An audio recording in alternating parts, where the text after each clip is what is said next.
안녕하세요, 백기란입니다. 자, 실제 이력서에 이런 사진, 이런 글이 들어간다면 어떻게 될까요? 수많은 케이스를 보면서 물론 실제 사례를 제대로 전달할 수가 없는 부분은 저희가 여러 가지 대체 방법을 쓰긴 했습니다만 여러분들이 이력서를 현재 쓰고 있다 생각을 하시고 한번 들어보시면 좋겠습니다. 자, 이런 사진을 이력서에 붙인다면 어떨까요? 자, 이분들을 폄하하려고 쓴 게 아니고 표정 때문에 그렇습니다. 물론 이제 왼쪽 사진처럼 이제 수염을 좀 많이 있는 표현, 그 사진 같은 경우는 아직 우리나라는 이게 수염의 문화에 대해서 좀 긍정적인 문화가 아니기 때문에 수염을 좀 이제 정돈하고 찍으시면 좋을 것 같은데 기본적으로 웃으시라는 거예요. 그래서 웃지 않으면 아무리 뛰어난 사람, 뭐 잘생긴 사람도 굉장히 무서워 보이거든요. 인상이라는 게 중요한데, 아니 면접 볼 건데 이게 뭐가 중요합니까? 라고 하겠지만 최근에 뭐 사진도 잘 안 붙이는 경향이 많으니까 좀 덜한 것 같은데요. 여러분 이게 이 사진하고 실제 실물 사이에 어떤 갭이 좀 많이 생겨버리면 좀 곤란한 것도 있고요. 그래도 사진을 봤을 때 그 사람을 좀 느낌에 한 느낌이란 게 있거든요. 우린 기본적으로 대면에서 얼굴을 보잖아요. 그런 점에서는 사진을 찍으실 때 좀, 뭐 글쎄요, 뭐 이분들 나이대가 저랑 좀 비슷하다 보니까 저희 때는 웃으면서 찍는 문화가 아니었거든요. 굉장히 진지하게 얼굴을 해서 뭐 찍는 문화였는데 여러분들이 이제 이래서 쓸 때는 이렇게 찍지 마시고 네, 이렇게 하시라는 거죠. 물론 잘생기고 예쁜 분들이 이제 사진 찍으면 좋은데 기본적으로 웃으면서 단정한 복장으로 한다면 굉장히 느낌이 달라집니다. 실제로 이제 앞에 보였던 이분들 얼굴이 자, 이렇게 달라지셨다고 하네요. 웃으면 느낌이 달라진다는 말씀 드리고 싶어요.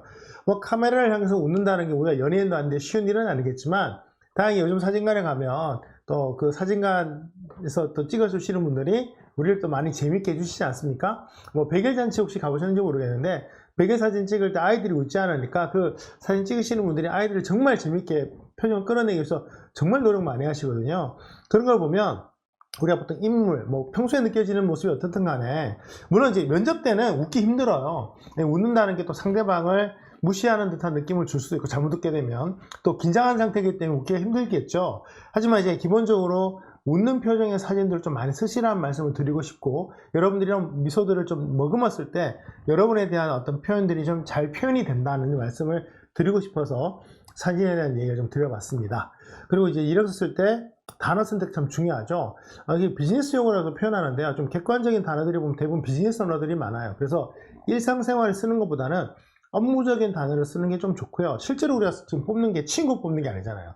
나랑 친하게 지낼 사람, 앞으로 내가 밑에서 예를 들면 동생으로 삼기고 싶은 사람 뭐 이런 게 아니기 때문에 일과 관련돼서 여러분들을 뽑는 거니까 그런 단어들도 업무적인 비즈니스 용어들을 좀 많이 쓰면 좋습니다. 우리가 영어 같은 거 배울 때도 뭐 경어체가 있는 거고 비즈니스 딱딱한 글들을 우리가 배우잖아요. 같은 의미지만 다른 표현들이 많기 때문에 그럼 예를 들면 저는 뭐 예를 들어 볼게요. 뭐 시간 관리를 합니다 보다는 프로젝트를 잘 관리합니다라고 표현하는데 느낌이 좀 많이 달라지거든요. 이런 단어를 좀 쓰시라는 말씀 드리고 싶고 뭐 부사, 형용사 같은 수식어보다는 구체적인 단어, 명사라든가 그다음에 객관적 지표를 표현할 수 있는 숫자 이런 것들 쓰는 게 좀 좋고요.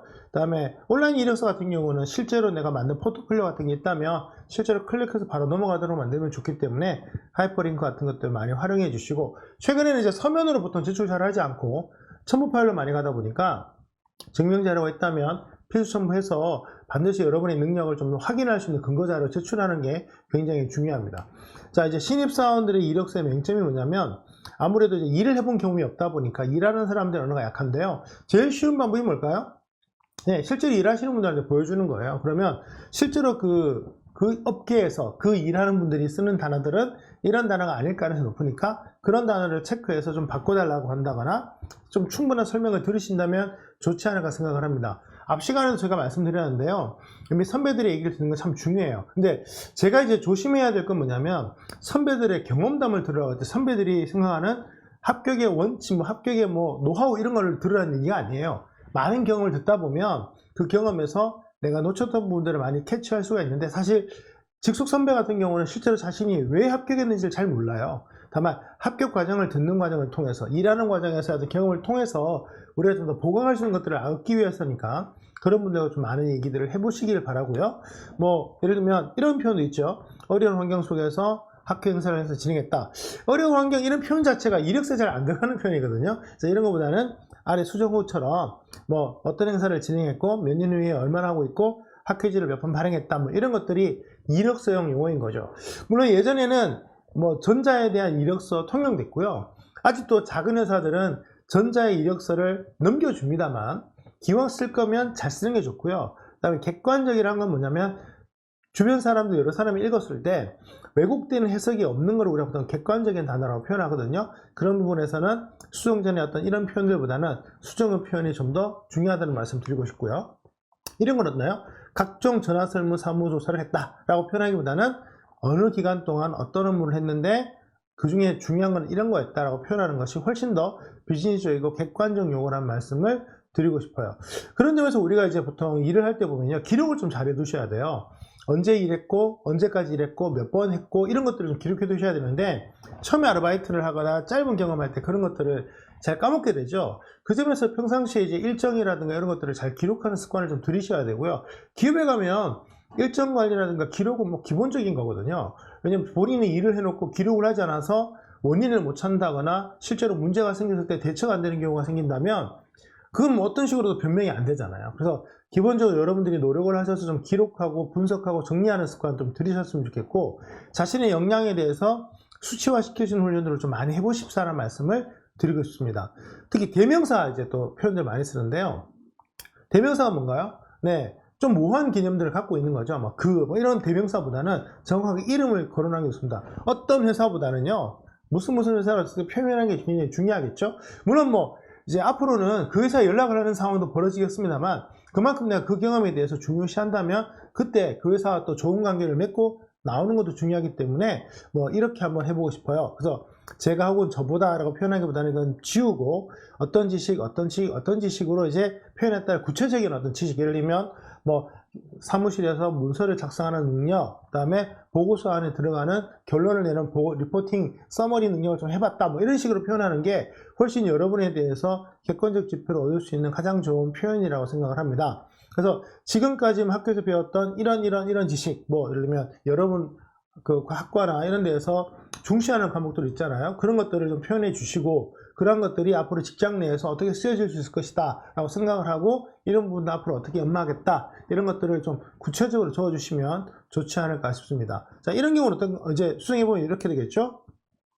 뭐 전자 같으면 제가 살면서 배우고 공부한 그런 지식보다는, 저보다 이런 표현보다는요, 학교에서 배웠던 뭐 기획, 정리, 그 다음에 컨설팅 능력, 뭐 이렇게 표현하는 게 훨씬 좋고, 앞으로 이런 지식을 가지고 누구를 대상으로 어떻게 살고 싶다라는 표현을 쓰는 게 굉장히 좋습니다. 앞서 제가 반복하지만 글을 처음 쓸 때 보면 이제 수식어가 많이 들어가요. 많은, 탁월한, 대단한, 굉장한, 이런 표현들이 많이 쓰는데, 우리가 보통 이제 저는 그 기사 훈련들 좀 많이 해보시라고 많이 권하는데요.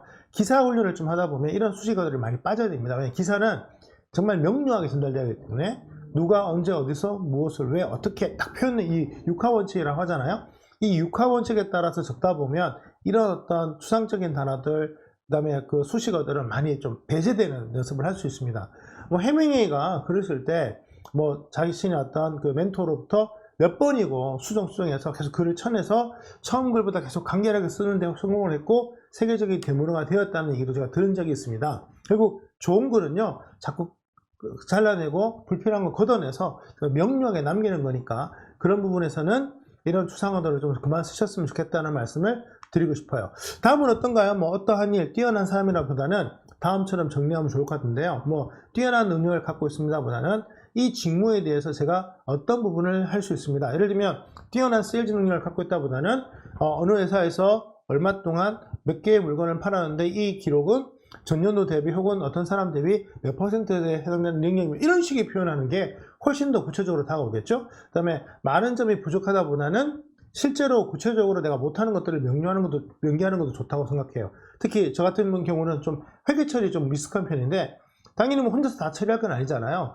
못하기 때문에 어떻게 해왔다, 이렇게 표현하는 것들을 통해서 문제를 해결하거나 약점을 보완하는 능력들을 엿볼 수 있다는 점 말씀을 드리고 싶고요. 그 다음에 최선을 다한다는 것보다는, 우리가 최선이라는 표현보다는 구체적으로 어떻게 하겠다, 예를 들면 현재까지 제가 이런 상황이었는데 앞으로 입사 이후에도 예를 들면 하루에 뭐 2시간씩, 일주일에 몇 회씩 이런 것들을 통해서 키워나가겠습니다 라고 표현하는 게 훨씬 구체적인 행동 계획으로 느껴지는 거죠.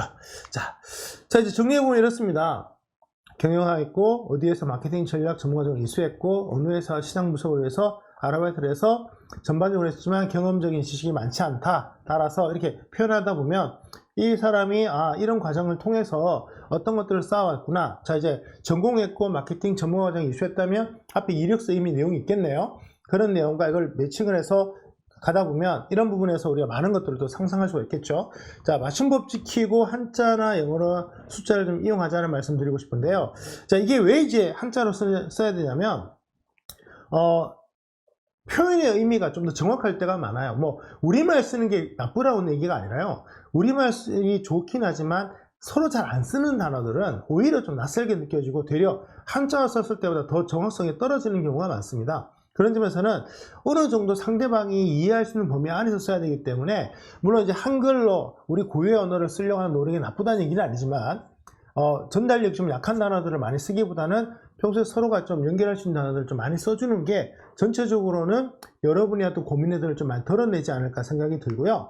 요즘 이제 보통 온라인으로 글을 많이 쓰잖아요. 그러면 포트폴리오라든가 여러분에 대한 소개들을 하이퍼링크로 바로 들어가서 확인할 수 있게 만들어주면 좋은데, 요거는 이제 좀 폐단도 있어요. 왜냐면 여러분이 이제 자신에 대해서 왜곡을 하거나 과장할 수 있는 기회가 점점 줄어든다는 뜻이기도 합니다. 이제 코로나라든가 뭐 AI, 언택트 면접 도구들을 사용하다 보면 여러분이 그동안 써왔던 글이나 이미지들을 제가 긁어서 분석을 할 수가 있거든요. 생각보다 굉장히 시간이 짧아요. 이제 워낙 컴퓨팅 환경도 좋아졌기 때문에, 따라서 이런 부분에서는 이제 제가 권장하는 게 한 2년 이상 이제 입사 준비를 하라. 예를 들면 대학교 4학년의 기간이라면 3학년 들어갈 때부터 이런 것들 좀 관리를 좀 해주셔야 됩니다. 뭐 이거는 전 당연하다고 생각하는 게, 내가 반기업 성향이 있는데 회사에 가서 열심히 하겠다는 말 안 믿어지거든요. 물론 반기업 성향이 있다면 전 회사에 지원을 안 하기를 바랍니다만, 그래도 지원을 해야 된다면 적어도 한 2년 전부터 그런 글들을 안 쓰거나 줄이는 노력을 해주는 게 필요하다는 거죠. 또 그러다 보면 또 그런 행동이 내 마음을 또 바꾸기도 하잖아요. 그런 것들을 통해서 내가 어떤 취업 준비를 하는 과정들을 좀 만들어 주셨으면 좋겠고요. 뭐 이력서 쓸 때 기본적으로 이 단어 같은 거 광고에서 쓰는 것처럼 굉장히 단어 선정을 굉장히 중시해 주셨으면 좋겠고, 인사 담당 입장에서 작성을 하라는 말씀 드리고 싶고요. 그리고 기업마다 양식부터가 다른 데가 굉장히 많아요. 뭐 웹사이트에 넣어서 이제 텍스트로 넣는 데들은 점점 이제 양식이 없어지는 추세도 있지만, 지금도 여전히 양식을 주고 만드는 경우 많고, 특히 공공기관 입사할 때요, 비슷한 기관 같아도 양식이 다 다릅니다. 그래서 나도 모르게 이제 그냥 이전에 썼던 거 그냥 제출 비슷해 보여서 제출했다가 낭패 보는 경우 굉장히 많고요. 저희가 보통 같은 기관에 같은 사업을 할 때라도 그 다음에 보면 문서가 좀 달라져 있어요. 저도 왜 그런지는 모르겠는데, 이런 부분에서는 당연히 정확한 문서에 맞춰서 문서를 작성하는 게 맞기 때문에, 당연히 저희가 그 사업을 이제 제대로 수행을 한다는 모습을 보여주기 위해서 문서 한 장까지도 체크하는 것들이, 그런 마음들이 확인되는 거겠죠. 그런 점에서는 비슷한 회사니까 뭐 전년에 내가 뭐 했었으니까 이런 거 생각하지 마시고, 정확하게 이 문서 양식인지 이 문서에 어떤 내용을 요구하는지를 확인을 하신 다음에 하는 것도 굉장히 중요하고요. 뭐 말장난으로 그 인사 담당자를 설득하지 마시고, 여러분의 능력을, 경험과 그런 어떤 근거를 가지고 설득하는 거 필요하다는 말씀을 드리고 싶어요. 자, 그러면 자, 이력서 중에서도 이렇게 쓰면 안 된다, 뭐 이런 것들 한번 보여주겠는데요. 자, 신입사원인데 3페이지가 넘어요. 예, 물론 경력직이면 뭐 저 같은 경우는 몇십 페이지 넘습니다. 근데 다 안 보는데 앞에 이제 요약 페이지가 한 2개 정도 있죠. 기본적으로 신입사원이 왜 3페이지가 넘을까요? 따져보면 불필요한 내용으로 많이 써본 거죠. 뭐 인사 담당자를 꼽는 절대 적지 말아야 될 것도 몇 가지 이런 게 얘기하잖아요. 뭐 국토대장정 경험 이제 좀 빼라. 그래서 굳이 필요 없는 것들은 안 적는 게 좋습니다. 뭐 많이 적는 게 예전에는 유행처럼 번졌던 시절이 있는데요. 지금은 간결 명료하게 필요한 것만 확인하려고 하고, 또 기업도 점점 이제 필요한 사람을 뽑아서 일정 기간 동안 모니터링 하면서 확인하는 것들을 이제 중시하기 때문에 문서에 대한 비중이 좀 낮아지는 경향이 좀 있기 때문에, 이제 굳이 많이 채우려고 노력보다는 필요한 내용을 잘 채우는 게 더 중요하다는 말씀을 드리고 싶고요. 뭐 쓰다 보니까 많이 고치고 하다 보니까 이제 지저분한 이력서라고 표현하는데, 뭐 틀이 안 맞거나, 아니 틀이 왜 중요합니까? 하겠지만, 이게 사람이 아무래도 이게 정성을 보잖아요. 뭐 오타라든가 이 간격 이런 것들을 통해서 기본적으로 이력서를 쓸 때 이 사람이 굉장히 애를 썼는지를 체크할 수가 있는데, 양식이 많으면 사실 문제가 안 되는데요. 양식이 없는 경우라면 내가 글을 쓸 때 어느 정도 간결 명료하게 쓰더라도 그런 양식이나 가이드라인을 정해놓고 쓰는 게 좀 더 좋기 때문에, 뭐 읽었을 때 편집 같은 것들을 느끼면서 좀 지저분한 느낌 안 들게끔 쓰는 거 굉장히 중요하다는 말씀을 또 드리고 싶고요. 세 번째로는 주관적 단어죠. 뭐 본인을 막 표현하기 위해서 최고의 뭐 이런 표현을 쓰는 거 뭐 이해는 합니다만 이력서에 쓸 내용은 같진 않아요. 굳이 쓴다면 자기소개서에서 제가 생각하기에 전 이렇다는 정도의 한두 번 정도의 표현은 자기소개서는 이해할 수 있을 것 같은데요. 이력서에서 이런 표현이 등장한다는 것을 거꾸로 보면 뭐 자기과시, 뭐 오만, 자만으로 읽혀질 수 있기 때문에 이런 단어들은 빼시고 정말 최고라면 그 근거로 그냥 제시를 하는 게 맞습니다. 왜냐면 그 분야의 사람이라면 그 근거만 봐도 이 사람이 최고구나라는 거 금방 느낄 만큼의 근거들이 있을 거라 생각하기 때문에 여러분이 말로 표현하지 마시고 이런 수식어는 좀 빼시라는 말씀 드리고 싶고요. 당연히 뭐 여러분이 표현했는데 기본적으로 이 부분에서 증거가 없는 거, 증명할 수 없는 거라면 차라리 안 쓰는 게 낫죠. 숨겨졌다가 나중에 알게 되는 게 낫지 않습니까? 해봤는데 증명할 수 없다면 네, 안 쓰는 게 맞는 거죠. 그 점에서는 여러분이 이제 평상시에 경험을 하실 때에도 마찬가지입니다. 항상 확인증 이제 쓰라고 하잖아요. 아니 뭐 그 일을 하는데 굳이 이런 걸 써야 됩니까? 라고 생각하시지만 거꾸로 보면 선진국으로 가서 그런 근거가 분명한 시대라고 접어들고 있거든요. 그래서 저희도 뭐 정부 서류 같은 거 만들다 보면 무조건 사진을 들어가야 되고 이런 것들이 있기 때문에 그 습관적으로 이제 사진 찍고 서류 정리하고 사인하고 이런 것들이 이제 기본적으로 들어갑니다. 따져보면 이력서, 자기소개서, 면접이라는 것도 여러분에게 일을 시키는 것과는 좀 다른 영역이잖아요. 즉 엿보기 위한 과정이기 때문에 그런 점에서는 그런 엿볼 수 있는 과정들에 대한 근거가 없다면 괜히 써서 나중에 오해를 사기보다는 차라리 그냥 빼버리는 것도 괜찮다는 생각이 드네요. 그 다음에 쓰실 때 채용 공고에 분명히 나와 있는데 거기에 맞지 않게 쓰는 건 당연히 이건 문제가 됩니다. 특히 기업에서 이 사람들이 조건에 맞지 않은 이력서 다 읽으려고도 하지 않기 때문에 그 점에서 여러분들 특히 쓰실 때 이런 것들 조심하셔야 되고요. 특히 이거 보세요. 기본 조건이 안 맞는데 이력서 내는 거는 이거 저는 좀 이렇게 생각해요. 도전인식이 아니라 이거는 정말 어떻게 보면 무시하는 거예요. 최소한 이건 됐을 때 신청하라 그러면 안 신청해 주는 게 그 사람을 편하게 해주는 거 아니겠습니까? 당연히 저희 회사가 어떤 사업에 제안을 하는데 사업 기본 조건이 저희가 안 맞는다면 저희는 그냥 안 쓰겠어요. 쓰는 에너지도 많이 들지만 상대방한테 아니 안 맞는 회사가 왜 들어왔습니까? 만에 하나 통과했는데 나중에 알았다 생각해 보세요. 아니 이런 것도 확인 안 했냐고 오히려 되물었을 때 물론 뭐 확인 안 하신 그분도 잘못이지만 저는 그 앞에 가서 그런 말 할 자신 없네요. 그냥 처음부터 확인을 했는데도 불구하고 썼다면 거기에 대해서는 저는 제가 책임이 있다고 생각을 해요. 그 점에서는 채용 근거와 무관하게 어떤 기록되어지거나 하는 이력서는 피하시라 말씀드리고 싶고요. 그 다음에 채팅 용어, 맞춤법 정말 중요합니다. 다행스러운 건 요즘 뭐 워드프레스 이런 데서 맞춤법 웬만큼 하면 다 체크를 해주는데요. 문제는 이거죠. 채팅 용어. 쓰는 용어니까 그냥 자연스럽게 그냥 지나가 버리는 건 많은데 실제로 이력서는 이런 용어들 쓰면 안 돼요. 그리고 자기소개서도 이런 표현도 쓰면 안 돼요. 친구들끼리 워낙 많이 쓰다 보니까 막 키득키득 뭐 웃는 표시 이런 건 쓸 수도 있지만 글쎄요. 저는 자기소개서에 아직은 이 읽으시는 분들이 20, 30대가 아니라 40, 50대 분들이라면 그런 표현들을 쓸 때 좀 경박하다거나 무리하다는 느낌 받을 수 있기 때문에 조금 보수적으로 접근해 주시는 거 좋을 것 같습니다. 정말 이건 정말 위험한 발상인데요. 지원하는 회사 이름을 틀리게 적는다. 전 실제로 봤어요. 이력서에 회사 지원한다면서 회사명을 완전히 다르게 알고 쓰는 경우도 봤는데 회사명이랑 브랜드명을 다르게 알고 썼는 경우 제가 본 적이 있거든요. 이런 거 안 됩니다. 그리고 기본적으로 요구하는 서류가 있다면 첨부해서 넣는 거 필요합니다. 이제 이런 경우 있어요. 정말 내가 봤을 때 미달이 될 게 확실해요. 그러면 한 번쯤 넣어볼 수 있을 것 같아요. 왜냐면 미달이라면 일단 인원을 채워야 되니까 뽑는 경우 있는데 신입사원 뽑는데 제가 미달됐다는 소식을 들어본 적은 별로 없기 때문에 그런 점에서는 요구 서류 충분히 첨부하시고 기준이 안 맞는다면 아예 쓰지 마시는 게 맞지 않나 생각을 합니다. 자, 정리하겠습니다. 우리 실제로 쓸 때 보면 이력서는 어떻게 보면 되게 쉬워요. 한번 쓸 때 기본적으로 쓰지 말아야 될 단어를 안 써버리면 채우고 빤한데요. 이력서, 자기소개서가 겹쳐지면서 생기는 많은 문제, 그리고 일상생활에서 공식적인 비즈니스 언어에 좀 맞지 않는 표현들을 많이 쓰는 젊은 층에서 이런 문서들에 대한 글을 쓸 때 표현 자체가 좀 걸러지지 않는 점이 있는데, 글을 쓸 때 말을 할 때 우리가 이제 뭐 친구들끼리 말할 때 공식 수장 말할 때는 틀리지 않겠습니까? 그런 점에서는 사회가 발전할수록 내가 쓰는 표현들이 굉장히 맞는지 중요하기 때문에 이력서 쓰실 때 그런 단어들이나 이런 것들을 좀 체크해 주시고요. 주변에 전문가 많으시잖아요. 뭐 어른들이나 학교 선생님들 좀 계시면 한번 봐주십사 평가를 해서 좀 힘은 들더라도 빨간색으로 체크도 좀 해보시고 한다면 여러분이 실수를 좀 많이 줄이지 않을까라는 생각이 드네요.